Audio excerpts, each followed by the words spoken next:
robotics competitions. Every time our school goes to one, we proudly display a bold blue banner with our logo on it. But the most important of it all, the 3 words written down below: Masters of Innovation. What is it? What does it actually mean to be called a Master of Innovation? 3 years ago when I first joined robotics, I thought it meant talent. Yes, showcasing our talented students, cleaning up every competition. Well, that might be partially true. It's not the whole story. At least not for me. 3 years later, I know I was wrong. This is a story of how these secrets to innovation, said by the previous speakers, applied to my life. A story of how I slowly realized the meaning of these 3 words. 15th February 2025. It was the first LEGO League Submerged season and my second year of doing robotics. Me and my friends walked into the competition hall, ready to take on the big day. Confident smiles filled our faces. Wait, no, that did not happen. We're so tired and sleep deprived from the last-minute coding we can't even think. What happened? In the time leading up to the competition, I made very little progress during the early months because I thought it was easy. After I've done my missions, I just left it at that. No more checkups. Until 1 month before the competition, we started training for the robot game, but it was kind of too late. I realized that many parts of the runs are inconsistent, the way we solve missions is too slow, and it couldn't fit in the time limit. But what could we do? It's just 2 weeks before competition. We can't change anything, right? We entered the presentation room with a reminder. Guys, the submarine isn't done. I am so sorry. I did the best I could. We gotta only present without it from now on. That's when I know that hopes for winning anything big is lost. But I didn't really feel sad about it at first because nothing too bad could come with just losing one thing, right? Our team that day, the team that is designed to be a competition killer, one that is jam-packed with great people, the top students of our grade level, I would say, broke apart right after the last robot game run. It's safe to say, no one in the team truly wants to team up with me again, and it's not really their fault for thinking that. Okay, so everyone gets some kind of award, right? So at the end, we went home with an amazing movement award. What is that supposed to mean? Everyone's out there trying to justify how we get that award. Did we move so well during the presentation or something? Well, as hilarious as it seems to others, I promise that I will never get that award again. That evening, I felt completely devastated, humiliated. Last-minute work completely wrecked our chances of success. So what do I do now? The day after, I put up a huge calendar on my room door so I can see it every time I walk out the room. I set up strict, clear plans for myself to follow for the following competitions. SMC to be done by mid-April, WRO to be done by mid-June. No excuses. This is the timeline. This is the plan. We tested tons and tons and tons of prototypes. Only the one simplest but working design remained. And in those months, my mind constantly went back to the amazing movement award. People bully me from time to time. In fact, I have the certificate taped onto the wall of my practice room so I can see it every day. I don't even care about putting it in my portfolio. That humiliation pushed me to work for that 4 grueling months. And that paid off. From May to September, we won first place in 3 consecutive competitions after that. On that moment in WRO, where my robot dashed across the rough terrain, everyone saw me scream incomprehensibly. For others, they saw Aungpao's monkey mode, as you can see. But what I saw is that the humiliation is no more. This was the time I experienced by myself that innovation requires huge, and I mean huge, amounts of resilience.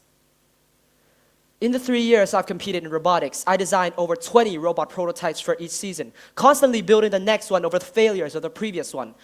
When I realized that last-minute work destroyed us in FLL, I tried my best to not make that mistake again. I constantly improve upon my mistakes, and that is why, after struggling for 3 years, I think I understand the words now. Hard work makes success. So, I was ready to join FLL again, with unstoppable motivation, hoping that I learned enough from the mistakes of last year. FLL has 2 main parts. There's the robot game, which is building and programming a robot to solve tasks on a game field, and the innovation project, which is creating an engineering solution to a real-world problem. This year, we completed our robot game prototype in just 4 weeks. That's amazing. But during that time, the innovation project saw almost no progress, really. I asked several team members to take on leadership roles for innovation, expecting that regular updates would naturally follow. 2 weeks later, nothing had moved forward. And the innovation team, which is half the team, great thinkers, great programmers, just left. I watched the team break apart for the second time since I joined FLL. But this time, they did it mid-season. We were done for. Being quick to put the blame on myself, I reflect again. Harder than last year. I ask myself these questions. Really, why does no one want to be with me in a team? Like, why? Why is it that I never get my point across when I'm thinking about something? Why is it that I'm only a leader in name, but never in practice? Why? Then I realized something. Something far greater than what resilience can do alone to me.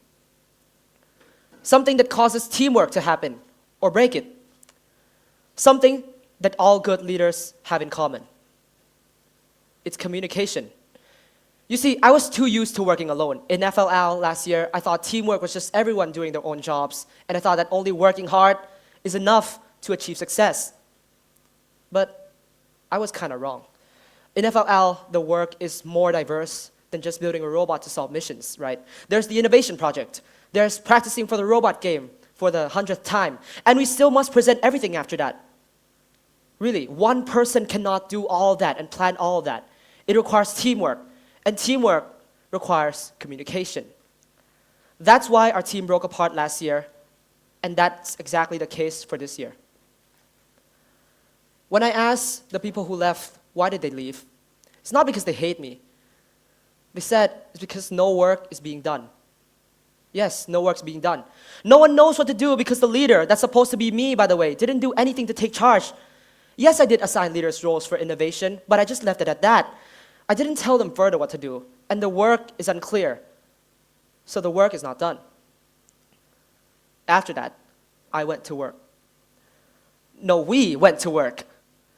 With only 6 members left, I shifted my approach. I focused on making expectations visible, clarifying goals, assigning responsibilities with timelines, encouraging frequent updates. Not just that, I actively asked my teammates to give feedback on everyone's work, and it felt excessive, tiring, annoying at first.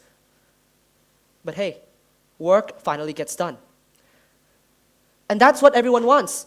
Everyone's happy about the results. We finished both robot game and innovation project 2 months before the competition, ready to present.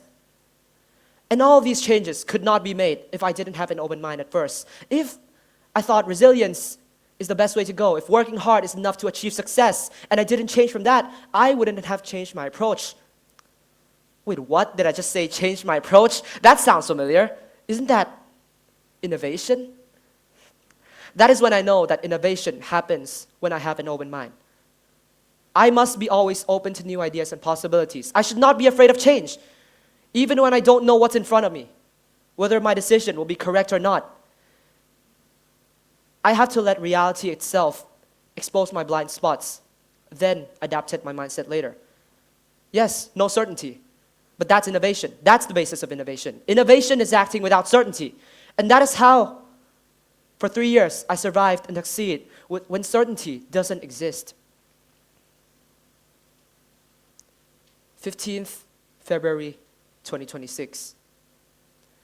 We're the first in Thailand's robot game to get 2 full points. Cries of joy filled the air. We walked out of the robot game field, hugged our parents and teammates, and went to sit at the booth. At our booth, the tablecloth is that same blue banner with the 3 words written down below: Masters of Innovation.